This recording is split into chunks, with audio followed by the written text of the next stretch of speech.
আসসালামু আলাইকুম সবাইকে ওয়েলকাম জানাচ্ছি আজকের অনলাইন ক্লাসে। আজকে আমরা দিনাজপুর বোর্ড 2023 সালের যে এমসিকিউ কোশ্চেনটা এসেছিল সেটা সলভ করব ইনশাআল্লাহ।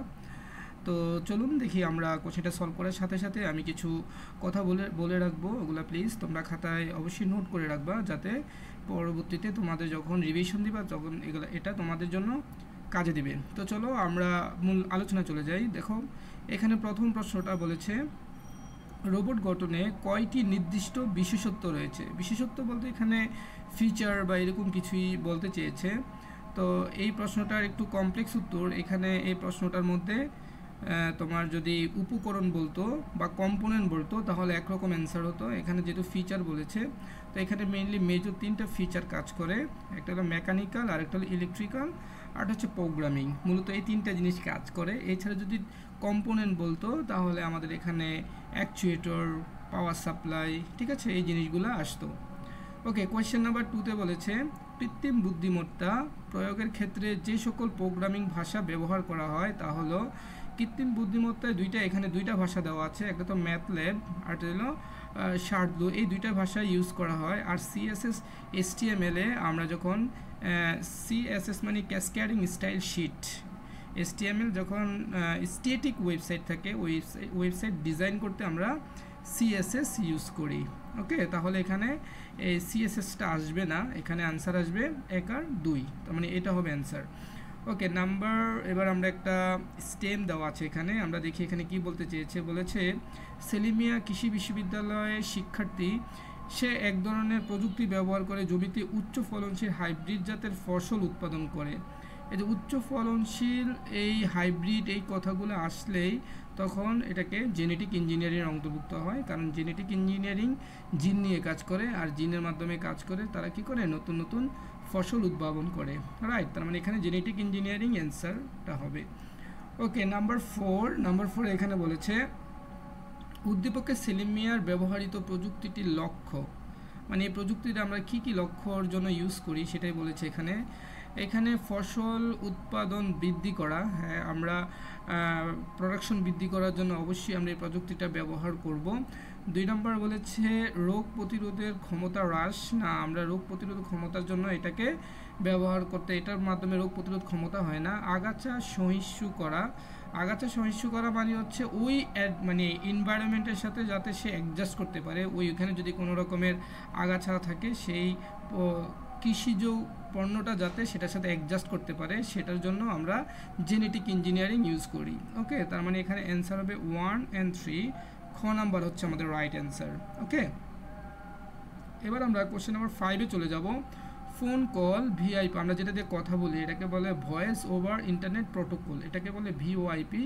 এর ব্যান্ডউইথ কত? ব্যান্ডউইথ হচ্ছে, তোমরা অবশ্যই জানো, ব্যান্ডউইথ হচ্ছে ডাটা ট্রান্সমিশনের হার বা রেট, মানে একটা চ্যানেলে মানে পার সেকেন্ডে কী পরিমাণ ডেটা যায় এটা কি বলা হয়, ব্যান্ডউইথ। আর আমরা ফোনে যে ব্যান্ডউইথে ইউজ করি সেটা হচ্ছে 0.5 Mbps। ওকে, ওয়াইফাই কোন ধরনের নেটওয়ার্ক? এখানে 3টা জিনিস আমি একটু বলি তাহলে ভালো করে মনে রাখবা। প্রথমে হচ্ছে ব্লুটুথ, হ্যাঁ, এই ব্লুটুথটা হচ্ছে WPAN, আর ব্লুটুথটা WPAN তৈরি করে, আর ওয়াইফাই এটা হচ্ছে লোকাল এরিয়া, তার মানে WLAN এটা তৈরি করবে। আরেকটা আছে তোমার মেট্রোপলিটন এরিয়া, যেটা সেটাকে আমরা বলি WiMAX, মানে সেটা হচ্ছে WMAN। কিন্তু যেহেতু ব্লুটুথের কথা বলেছে, ব্লুটুথ হচ্ছে WLAN, তার মানে হচ্ছে ওয়্যারলেস লোকাল এরিয়া নেটওয়ার্ক। আশা করি উত্তরটা বুঝতে পেরেছো।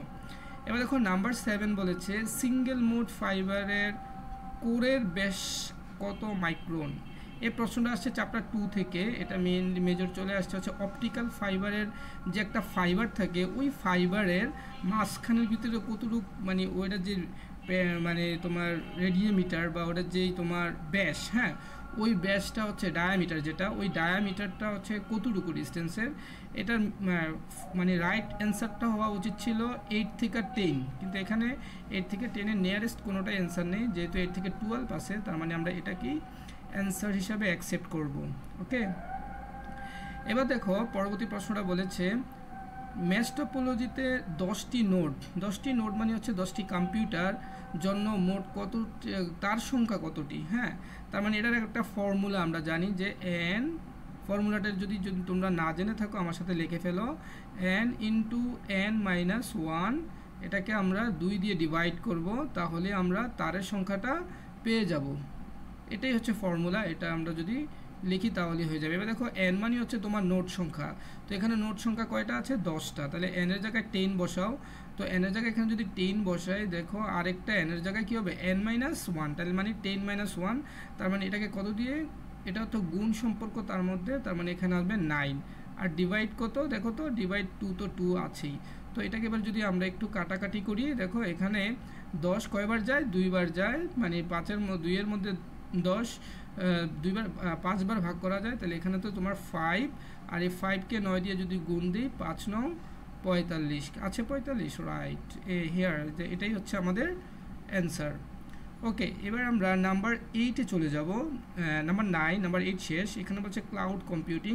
এই প্রশ্নটাও কিন্তু চ্যাপ্টার 2 থেকে আসছে, যে ক্লাউড কম্পিউটিংয়ের সুবিধা। আমরা জানি ক্লাউড কম্পিউটিংয়ের একাধিক সুবিধা রয়েছে, তার মধ্যে দেখি এখানে কি কি দিয়েছে। বলেছে আগে থেকে কোনো সার্ভিস রিজার্ভ করতে হয় না। হ্যাঁ, ক্লাউড কম্পিউটিংয়ে আপনার আমরা যখনই কোনো একটা পেমেন্ট দিব, সেই অনুযায়ী সেটা ইউজ করতে পারবো। অতিরিক্ত আমাদের কখনোই রিজার্ভ করার প্রয়োজন হয় না, কারণ ক্লাউড কম্পিউটারে রিসোর্স যে স্কেবিলিটি বা পর্যাপ্ত পরিমাণ সেখানে তার রিসোর্স থাকে, এই কারণে আমাদের আগে থেকে কোনো রিজার্ভ করতে হয় না। তার মানে এটা রাইট। এবার বলেছে যতটুকু ব্যবহার শুধু ততটুকু জন্যই মূল্য পরিশোধ, এটাকে বলে পে অ্যাজ ইউ গো, মানে আমি যতটুকু ব্যবহার করব অতটুকুই মূল্য দিব, এটা অ্যাবসলিউটলি রাইট। তারপরে বলছে গোপনীয়তা ও নিরাপত্তা বেশি।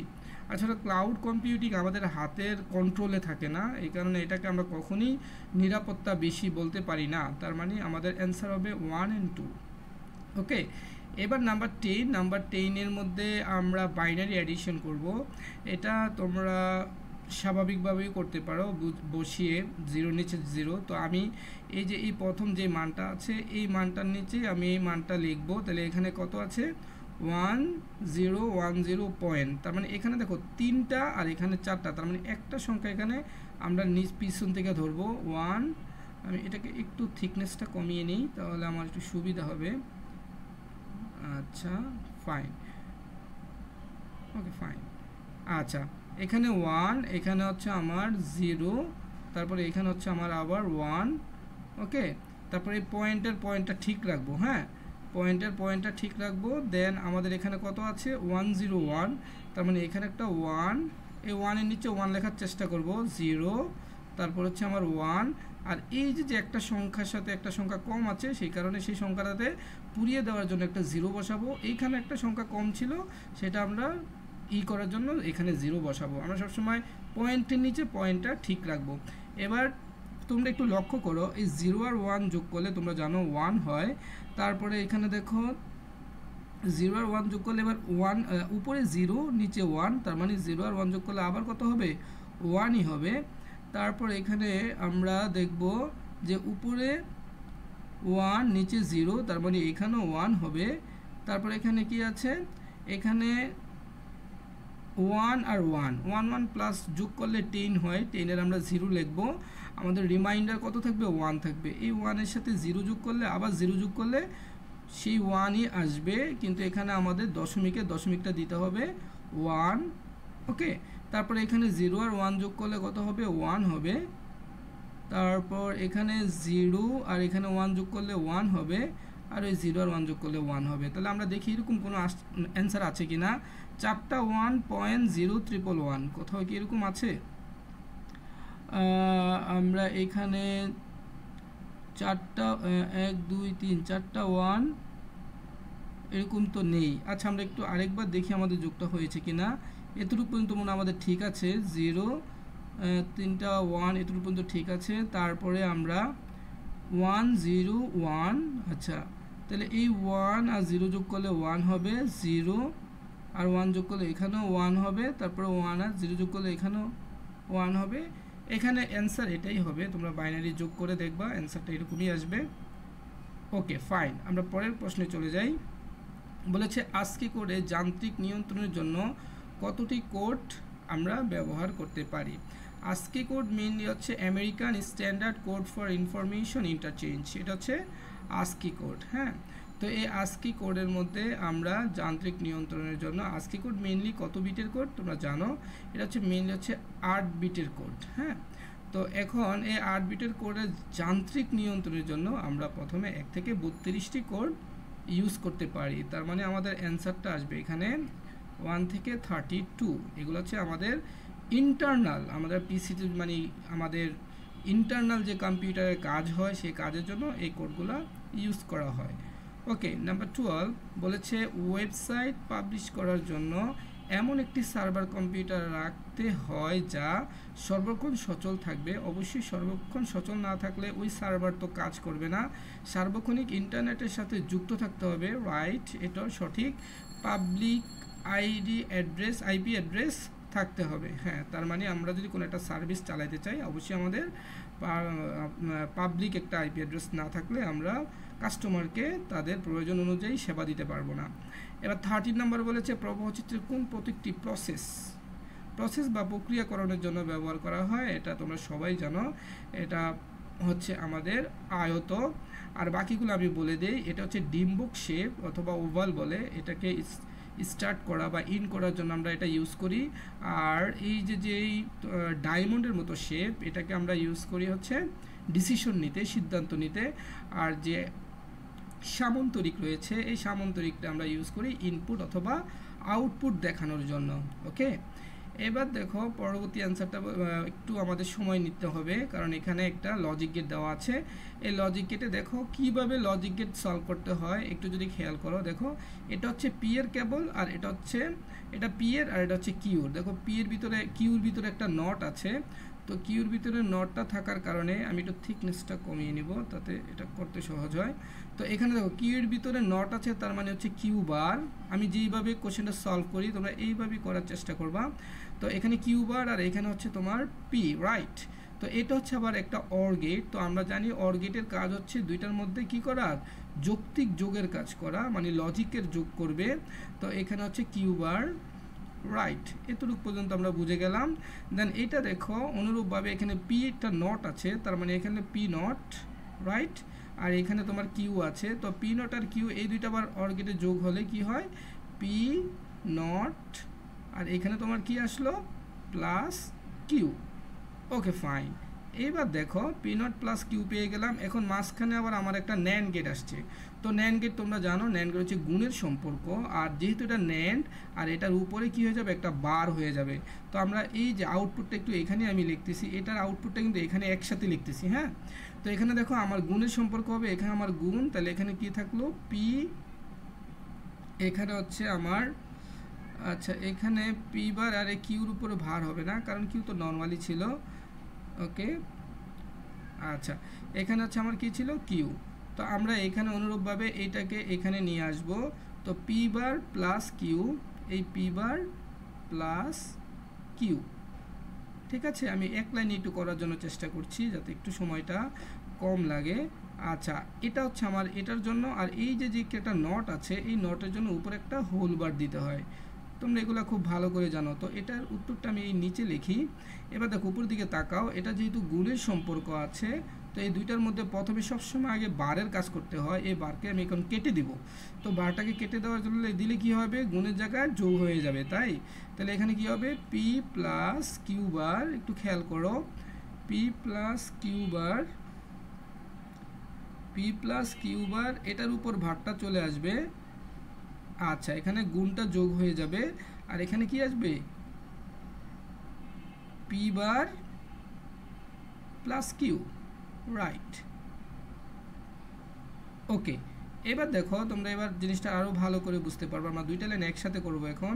তো এখানে পরবর্তী লাইনে আমরা দেখো কি করতে পারি, এখানে পি এর আবার এই দুইটাকে যদি আমি কেটে দেই তাহলে এখানে পি এর উপরে একটা বার আসবে, আর কিউর উপরে দুইটা বার হবে। দুইটা বার কেটে কিউর কি হবে, একটা বারই থাকবে। তাহলে এখানে আমার থাকতেছে পি কিউ যেহেতু পি এর উপর একটা বার পূর্বে ছিল, আরেকটা বার আইসা পি স্বাভাবিক হয়ে যাবে, কিউটা স্বাভাবিক হবে, পি এর উপর একটা বার আসবে, রাইট। অনুরূপভাবে এটার ভিতরে সে একই রকম হবে। দেখো এটার ভিতরে যদি আমরা এখন এটাকে অ্যাপ্লিকেশন করি, এটা ডি মর্গান ল অনুসারে, তো এখানে যোগটা গুণ হয়ে যাবে, আর পি এর উপর একটা বার ছিল, এটার জন্য আরেকটা বার আসবে, তাহলে দুইটা বার হয়ে একটা পি হয়ে যাবে। আর কিউর উপরে কি আসবে, এটা গুণ যেহেতু আছে, গুণ আর কিউর উপর একটা বার আসবে। এখন তোমরা এই ইকুয়েশনটাকে একটু দেখো যে P bar Q plus P Q bar, এটা দেখতে কার মতো মনে হয়? মনে করো এটা কিন্তু আমরা এক্সরে পেয়েছিলাম এই ইকুয়েশনটা, রাইট। এটা যা কথা, এক্সর কি কথা, একই কথা। তোমরা অবশ্যই এটা অনেক ভালো করেই জানো, আমি জাস্ট তোমাদের একটু রিমাইন্ড করে দেওয়ার ট্রাই করছি। Okay fine. এবার দেখো আমরা পরবর্তী প্রশ্নতে চলে যাব।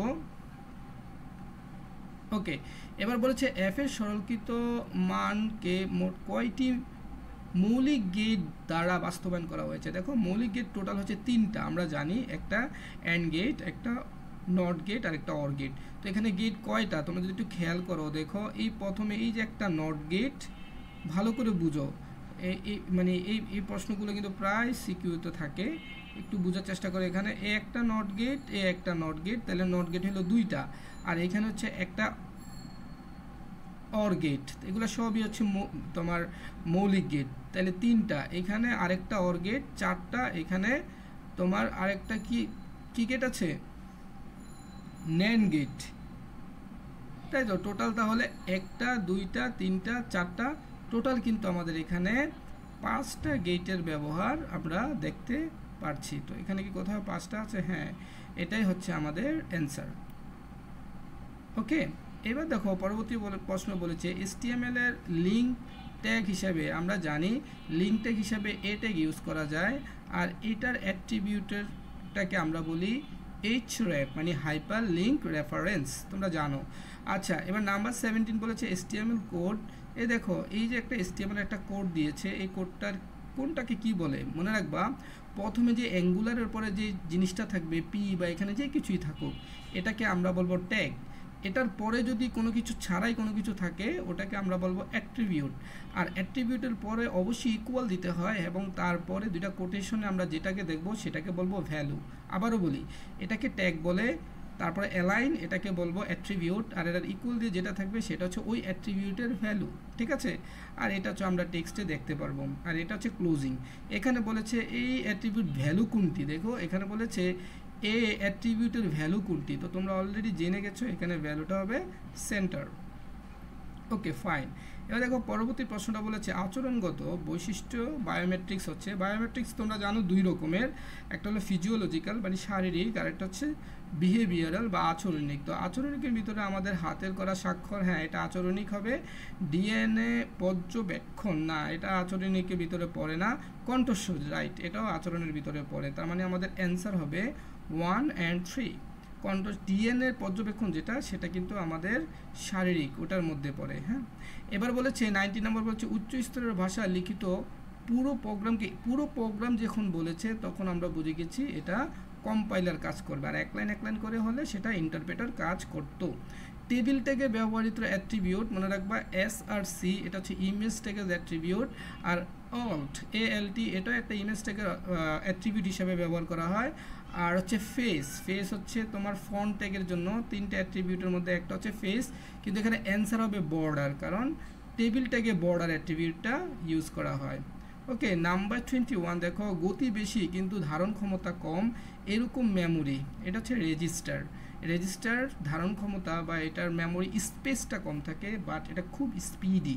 ওকে, এবার নাম্বার 22 বলেছে এটা একটা বুলিয়ান এক্সপ্রেশন দিয়েছে, এখানে এক্স এর মান 1 হবে কখন। দেখো এখানে সবগুলো অপশনই তোমার টেস্ট করতে হবে, তো সুবিধা হয় এক নাম্বার করে ধরে যেখানে অ্যান্সার পাবা সেখানে স্টপ হয়ে যাওয়া।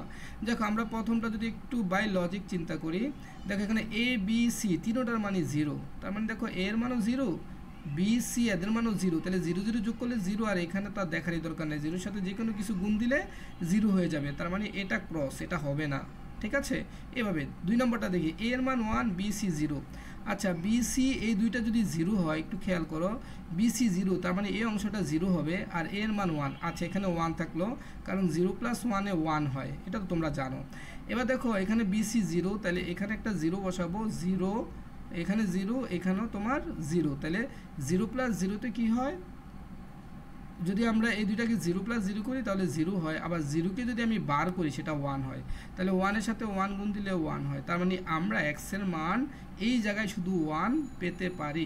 বাকিগুলো তোমরা অপশন টেস্ট করে দেখবা যে শুধু ক্ষয়ের মধ্যে আমরা অ্যান্সারটা পেয়েছি। এবার 23তে বলেছে কোনটি মধ্যম স্তরের ভাষা, এটাকে সিকে মধ্যম স্তরের বা মিড লেভেল ভাষা বলা হয়।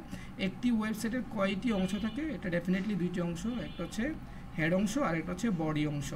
কোনটি সঠিক ট্যাগ, দেখো এখানে সঠিক ট্যাগ, যেমন ইমেজ ট্যাগের পুরো ইমেজ লিখতে হয় না, এই কারণে এটা ভুল। ইমেজ ট্যাগের পরে এখানে ক্লোজ এটা হবে না, ইমেজের পরে এটা হবে না, এখানে যে এসআরসি দিত তাও ভুল ছিল, এখানে কোটেশন দেওয়া দরকার ছিল, তার মানে এটাও ভুল। তারপর এসআরসি ইমেজ এখানে কোনো দিতে পারে নাই, এখানে ট্যাগ চিহ্ন দেয় না, এই যে এটার ভিতরে ঠিক আছে। এটা দেখো এখানে ইমেজ তারপরে এসআরসি তারপর ইকুয়াল দিবে। আমি আবারও বলি, এটাকে বলা হয় ট্যাগ, এটাকে বলা হয় অ্যাট্রিবিউট, আর এটাকে বলা হয় ওই অ্যাট্রিবিউটের ভ্যালু। আশা করছি পুরো প্রশ্নটা তোমরা বুঝতে পেরেছো। এরপরে যদি তোমাদের অন্য কোনো বোর্ড জানার ইচ্ছা হয় তাহলে আমাকে অবশ্যই কমেন্ট বক্সে জানাও, তাহলে আমি ইনশাল্লাহ তোমাদের ওই বোর্ডের কোশ্চেনটাও সলভ করে দেবো। আজকে এখানেই শেষ করি, আল্লাহ হাফিজ।